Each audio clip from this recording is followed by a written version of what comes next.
नमस्कार, बहुत बहुत स्वागत है आपका आज के इस अंक में। आज हम चर्चा करेंगे हैदराबाद लोकसभा सीट के बारे में। वैसे ही रहेंगे या बदलेगा हैदराबाद का निजाम? कौन है बीजेपी प्रत्याशी माधवीलता, जिनके प्रचार के अंदाज से विरोधी खेमे में बेचैनी है? हैदराबाद की लड़ाई को इस बार मामूली मत समझिए। भाजपा प्रत्याशी माधवीलता ने ओवैसी परिवार की लगातार 4 दशकों से ज़्यादा की निष्कंटक निजामी को चुनौती दे रखी है। प्रतिदिन कोई न कोई विवाद और प्रतिवाद के बीच ओवैसी के सामने माधवी अड़ी खड़ी और लड़ रही हैं। हैदराबाद जो है मुस्लिम बहुल सीट है, लेकिन मतदाता सूची में इस बार 5,41,000 वोटों के कम हो जाने एवं माधवीलता के प्रचार के निराले अंदाज से विरोधी खेमे में जो है बेचैनी है।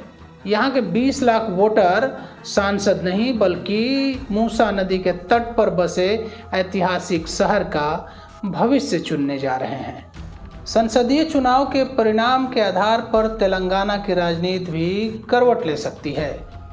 यह भी तय हो सकता है कि 1591 में मोहम्मद कुली कुतुब शाह द्वारा बनाए गए हैदराबाद पर ओवैसी का कब्जा आगे भी जारी रहेगा या दक्षिण की ओर बढ़ रही भाजपा के कदम को माधवीलता से सहारा मिलेगा।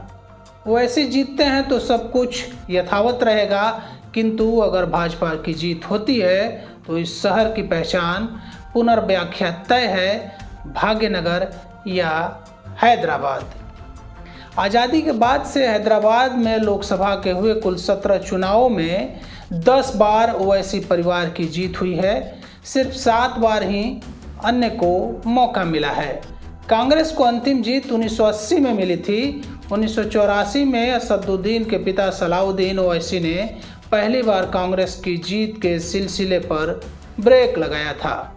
उनके बाद किसी दल की दाल नहीं गलती है। लगातार 6 चुनाव सलाउद्दीन ने जीते, असदुद्दीन ने 4 चुनाव जीते। अब जानते हैं कि कौन है भाजपा प्रत्याशी माधवीलता।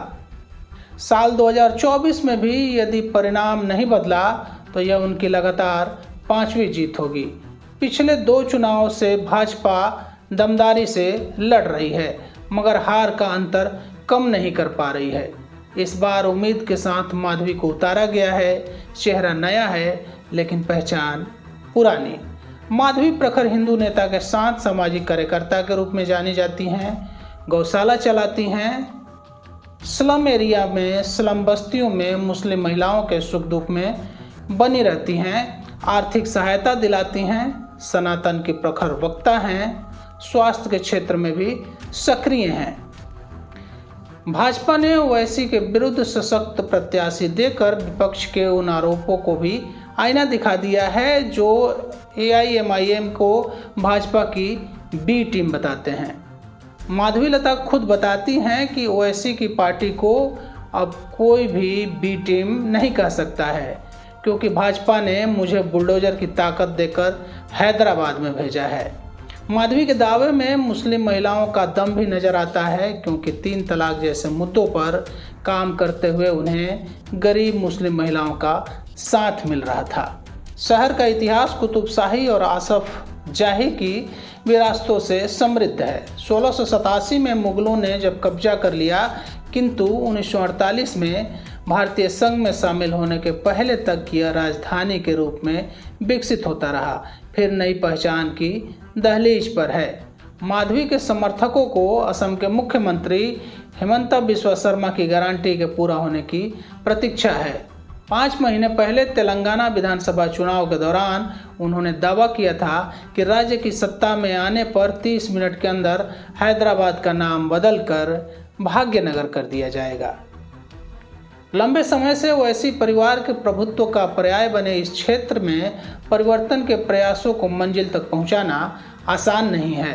हैदराबाद संसदीय क्षेत्र में विधानसभा की कुल 7 सीटें हैं। इनमें से 6 पर ओवैसी की पार्टी का अभी भी कब्जा है। मुस्लिमों की आबादी लगभग 59% है, हिंदू 35% और शेष अन्य हैं। 1984 में जीत के बाद से ही ओवैसी के वोट में लगातार इजाफा होता रहा है। 2019 में उन्हें 59% वोट मिले। भाजपा के भगवंत राव को 2.82 लाख वोटों से उन्होंने मात दी थी। इस बड़े फासले को पाटना आसान नहीं है। आगे आगे देखिए होता है क्या माधवीलता या ओवैसी।